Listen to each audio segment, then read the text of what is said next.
Habarlar gündeligimizde başlaýarys. Gepleýär Azatlyk Radiosu. Habarlar gündeligimizi dowam etdirýäris. Aşgabatda bahasy 2 milliard Amerikan dollarynyň hem geçýän täze halkara aeroport açylyp ulanmaga berildi. Türkmen telewizionyasy 16 sentýabrda Türkmen lideriniň bu dawara daşary ýurtlardan biznes wekilleriniň hem çağırlarynyň habar berdi. Türkmenistanyň prezidenti Gurbanuly Berdimuhammedow aeroportun açılış davarasyna sözlän sözünü täze aeroportun iň döwri wap aerougroduş tehnikaları bilen enzamlaşdyrylanlygyny we kontinent hem kontinentary suwda ykdysady gatnaşyklaryň ösmegine ýardam berjekdigini aýtdy. Täze aeroportun açılış davarasyna esasy ýolagçy terminalynyň üçegünne şekillendirilen iň uly haly göýeli ornament üçin Guinness'in rekordlar kitabynyň şahadatnamasy hem gowşuruldy.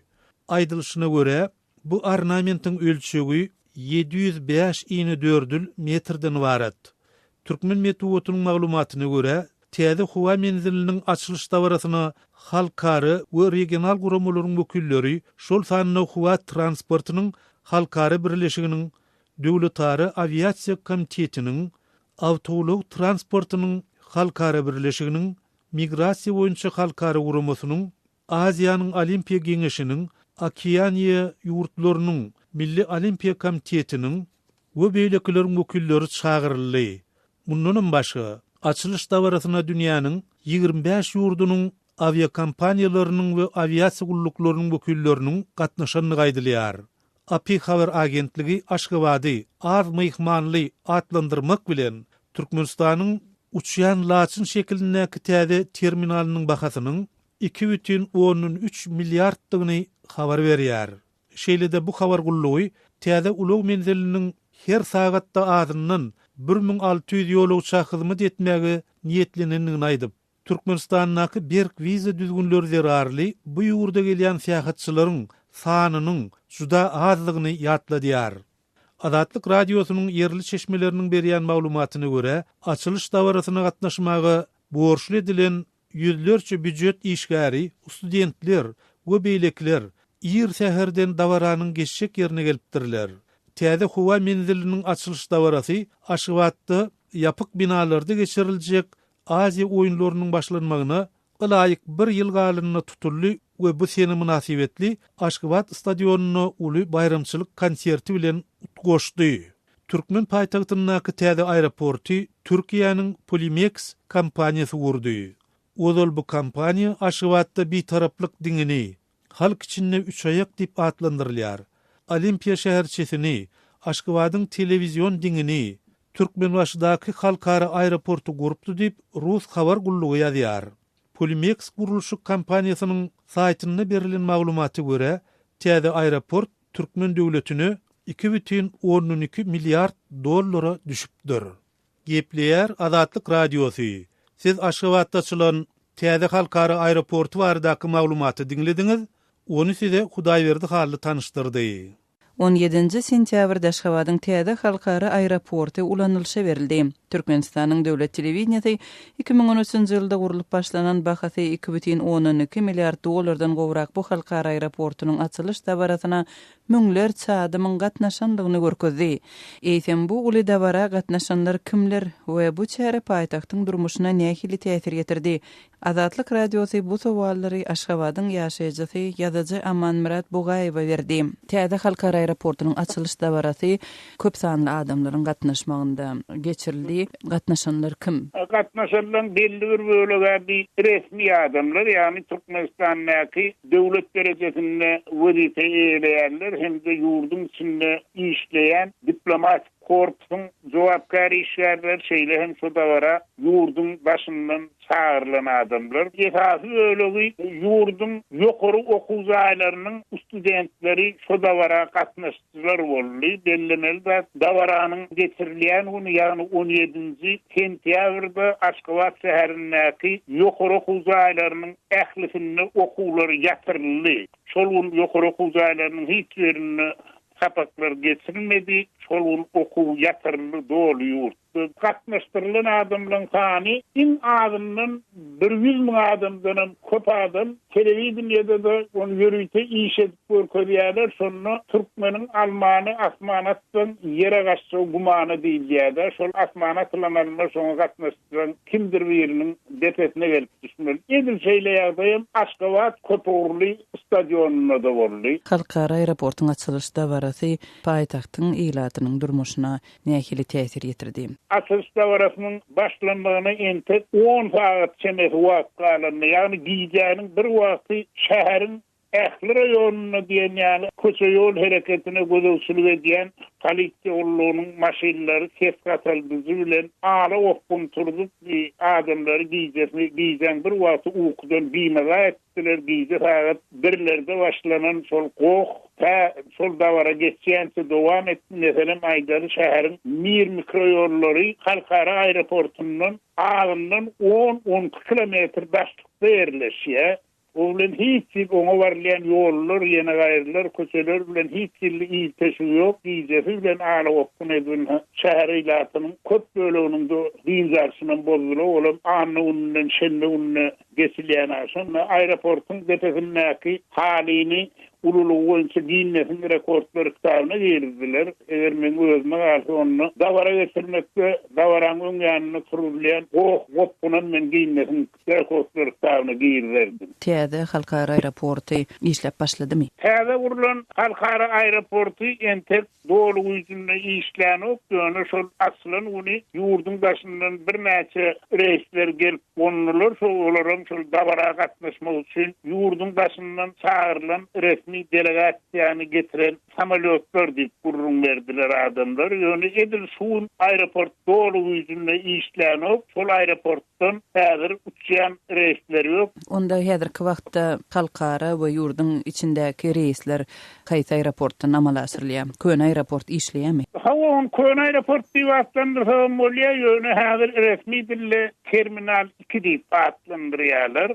Şol aeroportda da uçup gelen ýolçulary garşanmak migrasiýa ulunynyň barlygyndan geçirmek iki bölünen biri yerli reisleri beýlekdi ýurdun başyndan gelen reislere netlenen ýöne bir ýerde bellemelde ony terminal 2 diýip atlandyrylan bilen o bir täzeden halynan aeroport gel terminal 2 aslynda Aşgabatdaky 1948-nji ýylyň ýer tiremesinden soňra halynan aeroport elbetde 50 ýyldan owrak wagtyň dowamyna ol çenmen ýarym awatlandy öňkü uçuş golçoloklary giňeldildi. Ýöne aslynda şol Aşgabatyň kön aeroporty ýylysynda görgürlädi.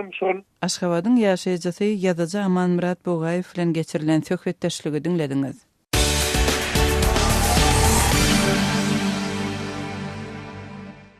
Gepleýär Azatlyk radiosy. Habarlar gündelik gepleşigimizi dowam etdirýäris. Russiýanyň Gazprom karhanasynyň we Türkmenistanyň Türkmengaz döwlet konserniniň arasyndaky soňky dören ýagdaýlar bilen sizi men Merdan Tariýew tanışdyrýaryn. Gazprom Türkmen TV gazyny 2018-nji ýylyň aýagyna çelini satyn almaz we şu aralykda baha dawasyny çözüp tapmagy synanşyr diýip Kommersant runisiri bu kampaniýanyň prawleniýasynyň başlygynyň orunbasary Aleksandr Medvedew salgylanyp habar berýär. Kommersant runisiri bu pudokdaky çeşmelerine salgylanyp Gazpromyň Türkmenistana özüniň bu ýurtdaky newit gaz çykarmak işlerini häzir çelini diňe Hytaýlaryň göýberilen ýerine göýberilmegini teklip etmeginiň mümkindigini öňe sürýär. Şeýle-de nesir analitiklerin pikirine salgylanyp Aşgabatyň bu teklibi kabul etjegine şüphe bildirýär. Aleksandr Medvedewiň Rus habar teristlerinde giňden stirlenýän sözlerine görä Gazprom Türkmengaz bilen Stokholmdaky arbitraj sudunda barian tedbirçiligi toktadypdyr. Ýagdaýy analizlemek we potensial hyzmatdaşlyk mümkinçiligini tapmak üçin 2 ýyl wagt aldyk. Ýygyderli duşy şart we maslahatly şart diýip ol sözüniň üstüne ýetiripdir. Medvedewiň tasdiklamagyna görä taraplar gatnaşyklary toplumlaryň üstürmäge rahat ýagdaýda arbitraj tedbirçiligini ara salmazdan seretmek barada ýalasy gelipdir.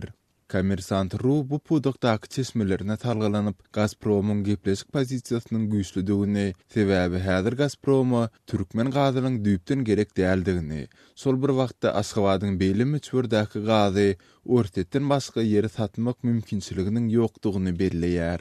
Ozal metbuatda çıkan habarlardan ma'lum bolýaly, Gazprom Export 2015-nji ýylyň iýun aýynyň başynda Türkmen Gaz döwlet konsernine Stockholmdaky arbitraj tudy berdi. Rus kompaniýasy şonda Türkmenistandan alynýan tebii gazyň bahasyny gaýtadan seretmek şikaýetini edipdi. Mundunyň ýagny 2015-nji ýylyň başynda resmi Aşgabat Gazpromy Türkmen Gaz döwlet konsernine alan gaz üçin bermeli bergilerini bermezlikde aýplapdy. Soňra 2016-njy ýylyň ýanwarynda bolsa Türkmen Gaz Gazpromyň 1-nji ýanwardan özü bilen baglyşan şertnamasyny wagtyndan öň ýatyrandygyny habar berdi. Rus kompaniýasy bu şertnamany ýatyrmagynyň sebäbini Türkmen Gazyň ulalyşyk düzgünlerini bozmagy bilen düşündirdi. Mundan başga Gazprom Türkmenistan bilen şertnamany ýatyrmak bilen bilelikde 2016-njy ýylda Özbekistandan 4 milliard kubmetr gaz almak baradaky şertnama gol çekdi. Gepleýär Azatlyk radiosy. Siz habarlar gündeligimizi dinleýärsiňiz. Türkmen hökümetiniň ýangy ýakynda eglan etmegine görä 2017-nji ýylda döwlet büdjetiniň azyndan 75%-nyň sosial pudaga sarp edilmegi planlaşdyrylýar. Türkmenistanyň ýolbaşçylary 2016-njy ýylyň büdjeti kabul edilende de onuň uly böleginiň ilatyň sosial üçinçiligine sarp ediljegini eglan edipdiler. Muňa garamazdan Türkmenistanyň dürli vilayetleriniň ýaşaýjylary öz ýaşaýan ýerlerinde sosial obyektleriň, şol sanda ýollaryň, mektepleriň, çağalar baglarynyň ýyllar boýy bejerilmän galýanlygyny, agy suwuň ýetmezçilik edýänligini, elektrik togynyň we gazyň üçinçiliginiň gowşakdygyny görüň berýärler. Mary vilayetiniň Türkmen galy etrawynyň ruhnama daýhan birleşiginiň ýaşaýjysy Kärendeçi Dürbewi öz obasyndaky ýagdaý barada Azatlyk radiosyna görüň berdi. Habarçymyz Sultan Atçylowanyň geçiren söhbetdeşligini dinläli. Mary vilayetiniň etraplarynyň ýollarynyň yaramazlygy barada maglumatlar bar. Ine şu öz ýaşaýan etrafymyz boýunça esasen öz obalaryňyz boýunça ýollaryň ýagdaýy şunkü nähilek ýagdaýda. Türkmen etrafynyň ruhnama daýhan birleşiginiň 15 ýyly uçatkasy. Bizim şu ýollarymyz, köçelerimiz gaty idaýa, çağlarymyz mektebe gitjek bolsa ködünçlükde şu ýagyş da diýip köçeler suw maşyna geçirýärler. Gidip çağlarymyz özümiz alyp gaýtýas. Ýollar gelip bilen oklar da. Ol awadançylyk diýip tutulýan pullardan hiç ile pida ýok köçelerimizde. Obamyzyň ýagdaýy ýagyş çalaçysy wyrt etdi-de çyralarymyz ýetünýä, hep delebem tünýä. Gidip şonu baryp ardy edämesen şu çyralary ýakan oklar. Pasyolkanyň näçerek hojalykdan ibarat? Bizim pasyolkamyz 200 hojalykdan ograk bolmaly bardyr. 200 hojalyk düzýän pasyolkanyň näçe tane köçesi bar? 5 köçesi bar. Köçeleriň uzunlygy näçerek? Her köçe o çetine bu çetine 1 kilometr bar. Pasyolka näçinji ýyllerde düzülen pasyolka? O 66-njy ýyllarda düzülen pasyolka bolmaly. Haçanam bolsa obanyň köçelerine bir çagyl düşelen wagty ýa bir asfalt çekilen wagty bolupmydy? Şu ýyllaryň dowamy? Ýok, hiç ýyly çagyl asfalt düşelmedi. Obaglanlar ýöne işip öýler, pul goşup bir uly ýoly bir çalarak ýamadylar, böyle uly ýene-de tozup gitdi. Hiç ýyly mümkinçilik ýok ýollamada. Mektebiňiz pasyolkanyň nirände ýerleşýär? Şu ýol bilen haýsy ýollardan şoňa baryp bolýar? Mektep çaýan eteginde ýerleşýär. Kanalyň geçip kanalyň aňyr ýüzünde. Mektep bar ýançy hiç ýyly asfalt çagyl ýok.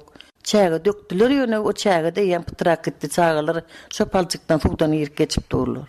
Mektebiň oba bilen arasynyň açyklygy näçerek? Indi töweregine täze çatynçylara göçüp bardy. Ýöne bizler aralykda bar kilometrden ýarym köprek bar. Şondan uzarak. Mektebe gatnaýan çagylar nähili kynçylyk çekýärler? Şu gidene öýde gitgeler gaty näme bolsa da her kim öňünden çykyp alyp gaýtýar.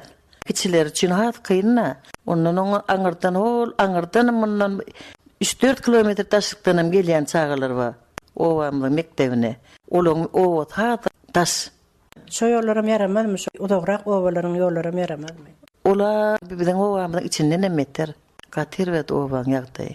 Şu ilat köpçüligi haşy Daýhan birleşiginiň başlyklaryna ya hekimlere şu ýolları bejermek barada, o ýollaryny gowlamak barada arda şikayet eden oklarmy? Arda şikayet etdiler.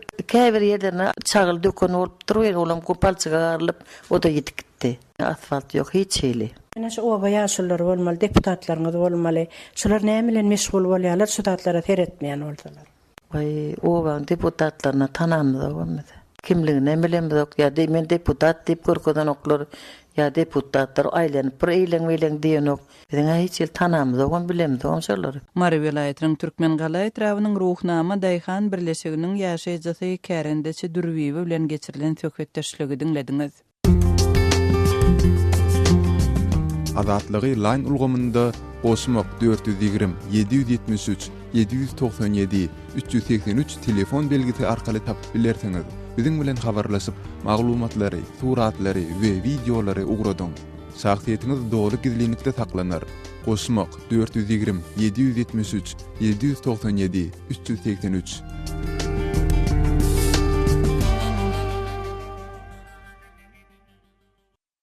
Gepler Azatlyk Radiosu. Efirde habarlar gündeligi. Demirgazyk Awganystanda türkmen özbek dilini östürmek boýunça bilelikde alada edilýär.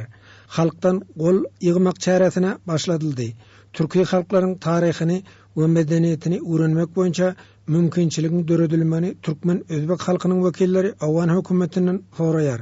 Awganystanyň esasy kanununda türkmen özbek dili yerli resmi dil hökmünde kabul edildi. Şondan sonra Awganystanyň Magarip ministrligi tarapyndan okuw kitaplary türkmen özbek dilinde hem çap edildi. Şoňa garamazdan mekteplerde okuwçylar üçin öz ene dilinde bilim almaga mümkinçiligiň döredilmändigini deputatlar aýdýar. Awganystanyň Milli Mejlisiniň Faryab welaýatynyň agzasy deputat Beşir Ahmet Taýanjyň Azatlyk Radiosyna aýtmana görä 2 güniň içinde 200 000 adamyň goly ýygnalypdyr. Gol ýygmak çäresi dowam edýär. Dolar bilen hukumatda yetiştirse bu proje başlandı. Özbek ve Türkmenlerden 200 000 imza yığıldı. Milyonlarca adamyň goluny ýygnamagy göz öňünde tutýar. Biziň esasy maksadymyz türkmen özbek dilini östürmek. Hemem Awganystanda ýaşaýan türkiýe halklarynyň taryhyny goramak bolup durýar. Awganystanda biziň baý geçmişimiz bar. Öz dilimizi östürmäge we taryhymizi öwrenmäge bize Awganystanyň konstitusiýasy fursat beretýär. Emma geçen 15 ýylyň dowamında şu fursatdan biz kän peýdalanyp bilmedik. Bizinde öz kanuny hakymyzy gazanmagy planlaşdyrýar diýip deputat notady.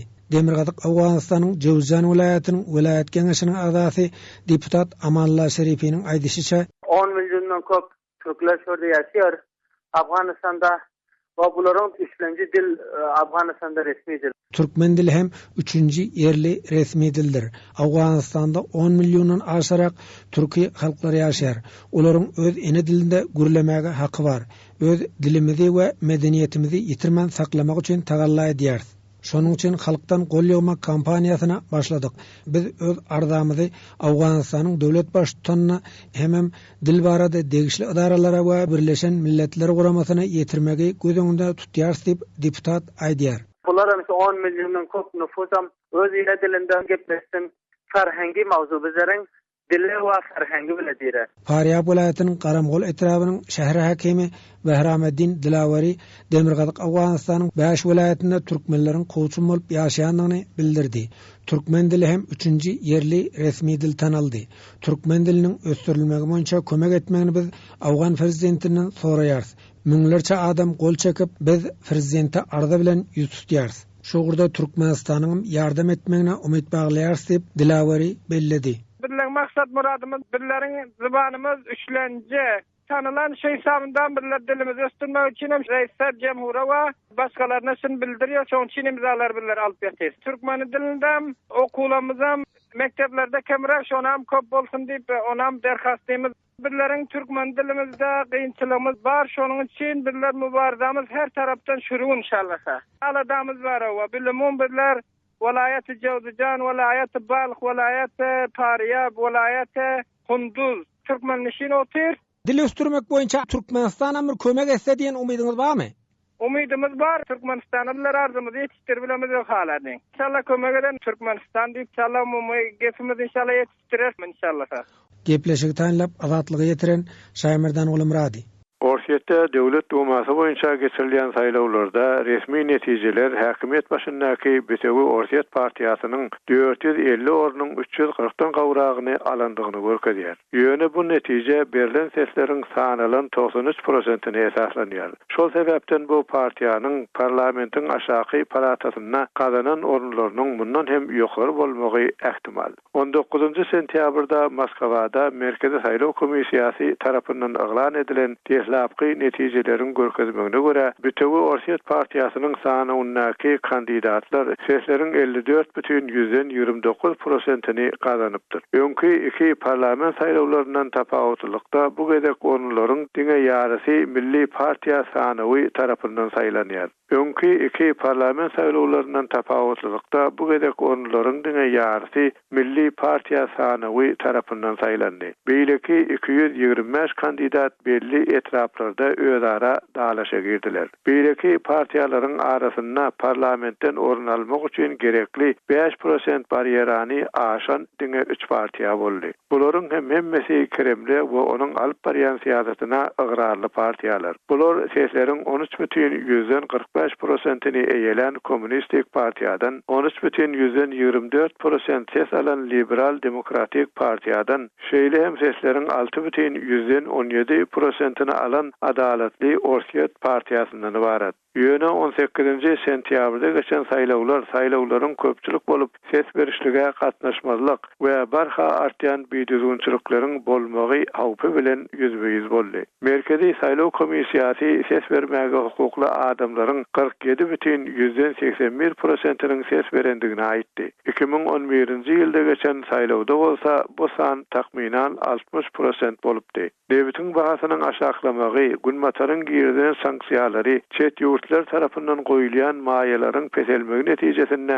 ykdysady taýdan gynçylyk çekilýän ýurtda häkimiýetler närazilik we biýdüzgünçilik alamatlaryny gözden saptyrman ýerladylar. Prezident Putin netijeleri tariflap Betewi Orsiýet partiýasynyň saýlaw merkezinde kanun çykarjylara berilen sesler anam sesleri diýdi. Действительно, люди проявили гражданскую позицию. Adamlar öýleriniň grajdanlyk pikirine esaslanýan tutumlaryny görkezdiler. Ses berişlige gatnaşanlaryň sany öňkü saýlawlar bilen deňäninde köp bolmasa da ýene ýokary. Her bir partiýa barada bolşýaly netije Betewi Orsiýet partiýasy üçin hem ähmiýetli. Netije gawy diýip Putin aýtdy. Putin ýurtda dowam edýän ykdysady problemlara da salgylandy. Ýöne ol Orsiýetliler kanun çykarjylaryň gaýdysyz işleýändiklerini ykrar edýärler diýdi. Вот трудно, тяжело, а люди все равно за Единую Россию проголосовали. Ýagdaýlar agyr we kynçylykly, muňa garamazdan adamlar ýene de Betewi Orsiýete ses berdiler. Meniň fikrimçe bu ilkinji nowbatda olaryň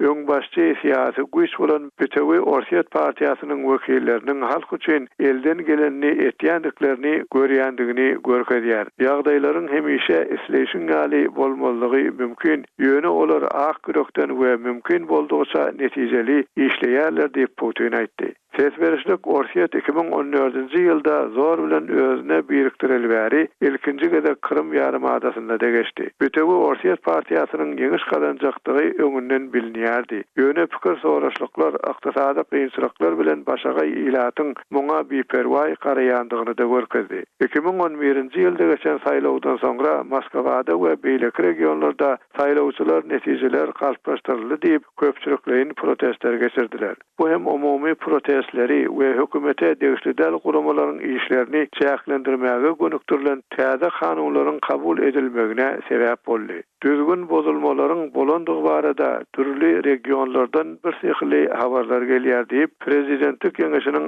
adam hukuklary boýunça koordinatory Ilya Shiplinski salgylanyp Interfax habar gullugy aýtdy. Hormatly radio dinleýijiler, şunuň bilen ýarym sagatlyk habarlar gündeligimizi jemleýäris. Saatlar ketmeden soň gepleşigimizi ýazgyda dinläp bilersiňiz. Azatlyk radiosynyň efir tolkunlarynda galyň.